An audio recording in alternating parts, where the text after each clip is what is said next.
નમસ્કાર દોસ્તો, જય હિન્દ, જય ભારત. ફરી એકવાર રવિવારની સાંજે એક નવા વિષયમાં આપ સૌનું સ્વાગત છે. દોસ્તો, આજનો વિષય કંઈક એવો છે કે જે તમે રોજ જુઓ છો, રોજ તેની પર પસાર થાઓ છો, પણ તેનો અર્થ શું થાય, તેનો કહી શકીએ કે એનો આપણો ઉપયોગ શું કરી શકીએ, એનીથી કદાચ આપણે અવગત નથી. દોસ્તો, તમે રોડ ઉપર મુસાફરી કરતા હશો. રોડ ઉપર તમને અલગ અલગ પ્રકારની લાઇન્સ જોવા મળતી હશે. સફેદ લાઇન, ત્રુટક લાઇન, પીળી લાઇન, ડબલ લાઇન. તો આ રોડના સુશોભન માટે નથી, પણ વ્હીકલ હંકારનાર એ ડ્રાઈવર માટે બહુ જરૂરી છે. તો ચાલો આજના આ વિડીયોમાં રોડ ઉપર દેખાતી અલગ અલગ પ્રકારની રોડ લાઇન્સ, રોડ માર્કિંગ કે રોડ મેકિંગ જેને આપણે કહીએ છીએ, તે શું છે એ સમજવાનો પ્રયત્ન કરીએ.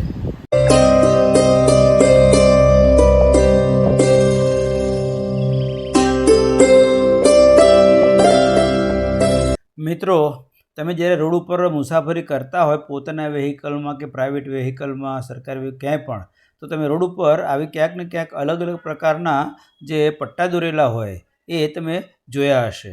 તો આજે આપણે આ શીખવાનું છે કે રોડ ઉપર આપણને દેખાતા આ બધા અલગ અલગ પ્રકારની લાઇન્સ, પટ્ટા શું દર્શાવે છે, તો એની આપણે માહિતી મેળવવાની છે. તો આ જે બધા રોડ ઉપર જે આવા સફેદ કે પીળા કલરના પટ્ટા અને લાઇન દેખાય છે, એને રોડ માર્કિંગ લાઇન અને રોડ મેકિંગ લાઇન કહેવામાં આવે છે.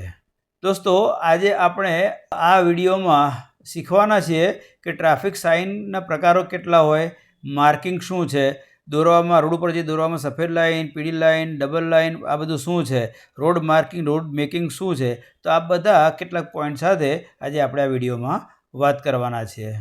સૌથી પહેલાં તો ટ્રાફિક સાઇન્સ કયા કયા છે? તો ટ્રાફિક સાઇન છે મેઇનલી 3 પ્રકારના છે. એમાં રેગ્યુલેટરી, વોર્નિંગ અને ગાઈડ, આ 3 પ્રકારના છે. એમાં રેગ્યુલેટરીમાં જે આવે છે એ જનરલી આપણે જોતા હોઈએ છીએ કે રેડ, યલો, ગ્રીન જે આપણે ટ્રાફિક સિગ્નલ કહેતા હોઈએ છીએ, તો એ પ્રકારના રેગ્યુલેટર છે. વોર્નિંગ એટલે આપણને કંઈક કહે ને કે ચેતવણી આપતા હોય એ પ્રકારના સિમ્બોલ્સ. અને ગાઈડ કે આપણને રસ્તા ઉપર જતા હોય ત્યારે કે ગાઈડ કરતા હોય એ પ્રકારના સિમ્બોલ્સ. એની વિગતે વાત આગળ કરીએ. તો સૌથી પહેલાં રેગ્યુલેટરી. મેં કહ્યું એમ આપણે શહેરી વિસ્તારમાં 4 રસ્તા ઉપર કે 3 રસ્તા ઉપર આવા સિગ્નલ જ્યારે આપણને જોવા મળે છે કે લાલ, પીળું અને લીલો, તો આ જે છે એ પ્રકારના રેગ્યુલર સાઇન છે ટ્રાફિકના, જે આપણને અક્ષર જોવા મળતા હોય છે. એ જ પ્રકારે આપણે જોઈ રહ્યા ચિત્રમાં કે આપણું ઝેબ્રા ક્રોસિંગ જે રોડ ક્રોસ કરવા માટે આવે છે. બીજું છે વોર્નિંગ. તો આ વોર્નિંગમાં શું છે? તો તમે જોઈ શકતા હશો કે તમને જ્યારે રોડ ઉપર જતા હોય અને એવી કોઈ જગ્યા આવે જ્યાં એક્સિડન્ટ થવાનો ભય હોય કે ક્યાંક આપણે સાવચેતી રાખવાની હોય, તો એવી જગ્યાએ ચેતવણીરૂપ ટ્રાફિક સાઇન મૂકેલા હોય છે. જેમ કે અહીંયા એક્ઝામ્પલ મૂકેલા છે કે ભયજનક વળાંક. તો એનું પણ તમને એના પહેલાં ચેતવણી આપે છે કે આગળ આવો ભયજનક વળાંક છે, જેથી તમે શાંતિથી ચલાવો અને ધીમે રહીને આગળ જાઓ. એવી જ રીતે સ્કૂલ હોય તો ત્યાં પણ એક આવું સિમ્બોલ મૂકેલું હોય છે સાઇન ટ્રાફિકનું, જેથી કરી અને જે સ્કૂલ છે, બાળકો જતા આવતા હોય, રોડ ક્રોસ કરતા હોય તો આપણે એ રીતે સાવચેતીથી રસ્તો પસાર કરી શકીએ. ત્રીજું છે ગાઈડ. મતલબ કે આપણને એક પ્રકારે કે માર્ગદર્શન આપે છે. એવા સિમ્બોલ્સને માર્ગદર્શન આપે છે કે જે આપણને રસ્તા ઉપર કંઈ શું છે આગળ, તો એની માહિતી આપતા હોય છે. જેમ કે અહીંયા લખ્યું છે કે નેરો રોડ.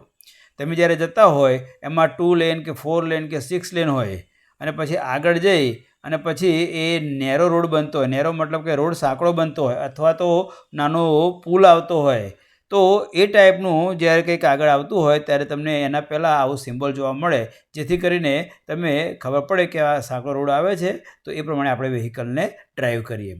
અને એવી જ રીતે જે આજનો ટૉપિક છે મેઇન, રોડ ઉપરના જે રોડ માર્કિંગ મેકિંગવાળું, તો આવા જે સિમ્બોલ હોય છે રોડ ઉપર, જે દોરેલા સિમ્બોલ કહેતા એની લાઇન્સ બધી, તો એ પણ આપણને ગાઈડ કરે છે કે રોડ ઉપર તમારે વ્હીકલ આગળ કેવી રીતે ચલાવવું.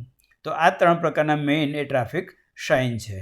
જો તમારી સામે એક સરસ મજાનું ચિત્ર રાખ્યું છે, ઓબ્વિયસલી દોસ્તો આ ચિત્ર મે બી ભારતનું તો ના જોઈ શકે. ચિત્ર ઉપરથી લાગે છે કે આટલું વ્યવસ્થિત જે ટ્રાફિક રૂલ્સ ફોલો કરતા હોય એ મારા ભારતનું તો ના જ હોઈ શકે, એવું તમે પણ એગ્રી કરતા હશો. છતાં પણ આપણે ઈચ્છીએ કે એક આવો પણ દિવસ આવે જેથી કરી અને રૂલ્સમાં રહીએ એક્સિડન્ટ ઓછા થાય, ટ્રાફિક વ્યવસ્થા જળવાય અને એને આપણે મેન્ટેન કરી શકીએ. અહીંયા પણ તમે એક કહે ને કે રોડનું ઝાડું તમે કહી શકો. આ એરિયલ વ્યૂથી તમે આમ કન્ફ્યુઝ થઈ જાઓ કે મારે કયા રોડ ઉપર જવાનું, ક્યાં જવાનું વગેરે વગેરે. તો અલગ અલગ પ્રકારના રોડ આપેલા છે અહીંયા, અને દરેક રોડ ઉપર તમને જોઈ શકો છો કે લાઇન દોરેલી છે વ્હાઇટ કલરમાં અને બધી. તો એ ડોટેડ લાઇન, આ સોલિડ લાઇન છે, ડબલ લાઇન વગેરે, તો એ શું છે, આ વસ્તુ આપણે આજના ટોપિકની અંદર ખરેખર શીખવાની છે. તો આ બધા જે લાઇન સ્લાઇડ બતાવી રહ્યો છું, આ લાઇન્સ વિશે આપણે આગળ હવે માહિતી મેળવીએ. ચલો, સૌથી પહેલાં લેન વિશે વાત કરીએ કે અહીંયા 3 લેન છે, જવાના 3 લેન આવવાના છે. તો વચ્ચેની લેન છે ડ્રાઇવિંગ લેન છે, તમારી જમણી બાજુની લેન છે એ ઓવરટેક લેન છે. તો સૌથી પહેલાં સોલિડ વ્હાઇટ લાઇન, એક સફેદ કલરની, જ્યારે તમે રોડ ઉપર મુસાફરી કરતા હોય પોતાના વ્હીકલમાં કે મેં કહ્યું એમ સરકારી કોઈ પણ વ્હીકલમાં, તો રોડ ઉપર તમે જોતા હોજો કે વચ્ચે, રોડની વચ્ચે એક સફેદ કલરની એક આખી સોલિડ લાઇન, જેમાં કોઈ તૂટક રેખા ના હોય એવી સોલિડ લાઇન બનાવેલી હોય. જ્યાં રોડ ઉપર આવી તમને લાઇન જોવા મળે એનો મતલબ એવો કે અહીંયા તમારે કોઈ જગ્યાએ ઓવરટેક કરવાનો નથી, કોઈ જગ્યાએ ઓવરટેક કરવાનો નથી. મતલબ કે એવી જગ્યા હોય જે એક્સિડન્ટ ઝોન હોય, ડેન્જરસ જગ્યા હોય, જ્યાં ઓવરટેક કરવાથી મુશ્કેલી થઈ શકે છે, એવી જગ્યાએ આ વ્હાઇટ લાઇન જોવા મળે અને આવી સોલિડ વ્હાઇટ લાઇન વચ્ચે, રોડ વચ્ચે જોવા મળે તો ત્યાં તમારે કોઈ પણ જગ્યા હોવા છતાં પણ ઓવરટેક કરવાનો નથી. તો આ સોલિડ વ્હાઇટ લાઇન આ દર્શાવે છે કે ઓવરટેક મનાય છે. બીજી છે વ્હાઇટ બ્રોકન લાઇન, સફેદ કલરની ત્રુટક જે રેખા આપણને જોવા મળતી હોય છે.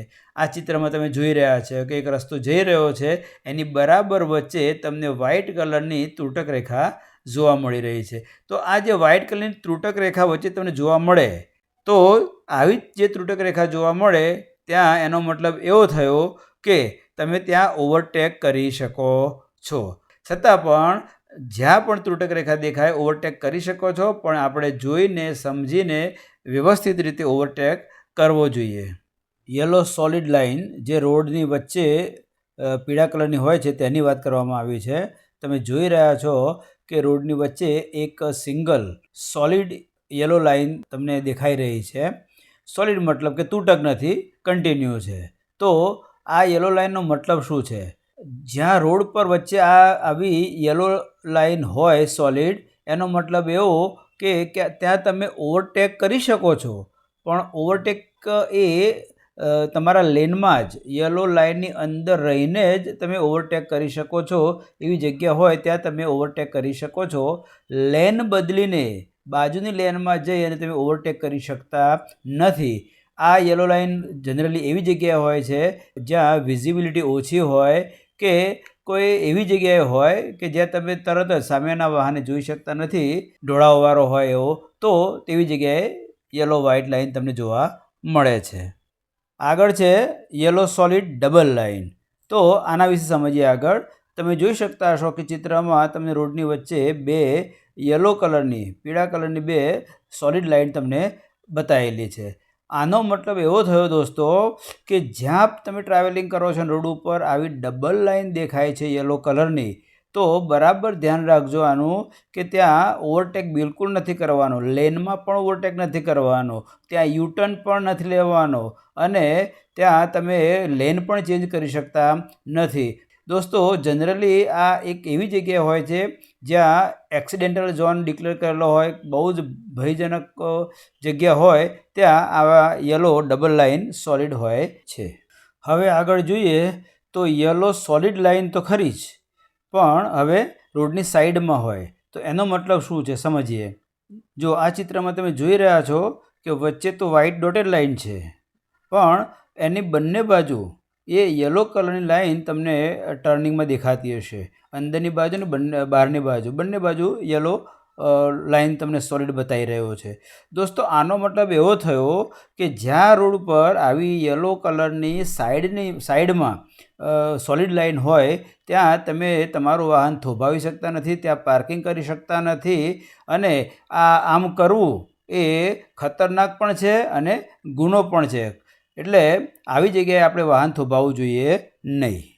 હવે સ્ટોપ લાઇન, આ તો આપણે બધાને ખબર છે, મોટાભાગે એ જ જગ્યાએ આવે જ્યાં બહુ ટ્રાફિક હોય એ જગ્યાએ આપણને જોવા મળતું હોય સ્ટોપ લાઇન. મતલબ કે ટ્રાફિક સિગ્નલ હોય અને જ્યાં રેડ લાઇટ થાય ત્યાં આપણે ઊભા રહેવાનું હોય. તો કઈ જગ્યાએ આપણે ઊભા રહેવું, એનાથી આગળ નહીં જવું, એ આ રેખા દર્શાવે છે. આગળ જોઈએ તો ઝેબ્રા ક્રોસિંગ વિશે પણ તમને માહિતી આપી છે, ને આ બધા જ આપણે જાણીએ છીએ કે ઝેબ્રા ક્રોસિંગ એ મોટાભાગે શહેરોમાં ખાસ કરીને જોવા મળતું હોય છે, જ્યાં ટ્રાફિક વધારે હોય તો પદયાત્રીઓ જે પગે ચાલીને જતા હોય અને રોડ ક્રોસ કરવો હોય, એક સાઈડથી બીજા સાઈડ જવું હોય રોડની, તો આ ઝેબ્રા ક્રોસિંગ ઉપરથી આપણે જઈ શકીએ છીએ.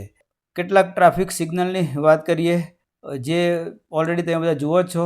મેં કહ્યું એમ કે આ શહેરી વિસ્તારોમાં હોય છે, ટ્રાફિક વિસ્તારોમાં, અને એ ટ્રાફિકનું સંચાલન કરવા માટે ટ્રાફિક પોલીસનો સહયોગ પણ કરતા હોય છે. તો રેડ સિગ્નલ થાય ત્યારે આપણે જે તે જગ્યાએ સ્ટોપ લાઇન પર ઊભા રહેવું જોઈએ, અને એના પછી જ્યારે યલો સિગ્નલ થાય, યલો લાઇટ થાય, ત્યારે આપણે વાહનને તૈયાર કરવું જોઈએ આગળ જવા માટે, અને પછી જ્યારે ગ્રીન સિગ્નલ થાય ત્યારે તમારે વાહનને ત્યાંથી આગળ હંકારવું જોઈએ.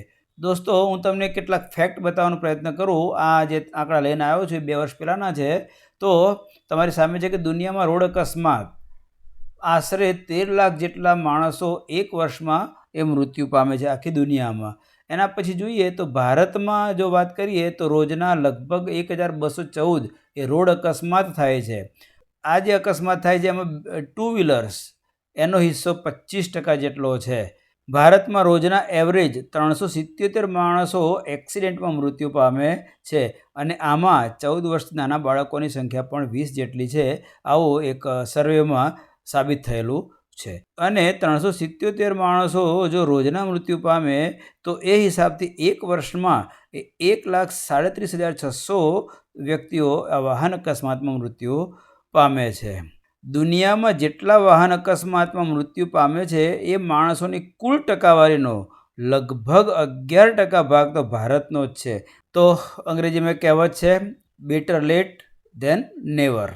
કેટલાક ટ્રાફિકના સાઇન્સ આપેલા છે. આ બધા જ જે સિમ્બોલ છે એનો શું મતલબ છે એ પણ આપણને ખબર હોવી જોઈએ જ્યારે ડ્રાઇવિંગ કરતા હોય, તો આનું આપણે ધ્યાન રાખવું જોઈએ. અંગ્રેજીમાં છે કેટલાક ડ્રાઇવિંગના સ્લોગનો: lane driving, safe driving, speed thrills but kills, and drive carefully, leave joyfully. મિત્રો, મને વિશ્વાસ છે કે તમને આ નવું જાણવા, સમજવા અને શીખવાના વિડીયોઝ, જનરલ નોલેજના વિડીયોઝ તમારા ભવિષ્ય માટે ફાયદાકારક હશે, તમને ગમતા પણ હશે. તો વિડીયોને જરૂરથી લાઇક, શેર અને સબસ્ક્રાઈબ કરજો. નમસ્કાર.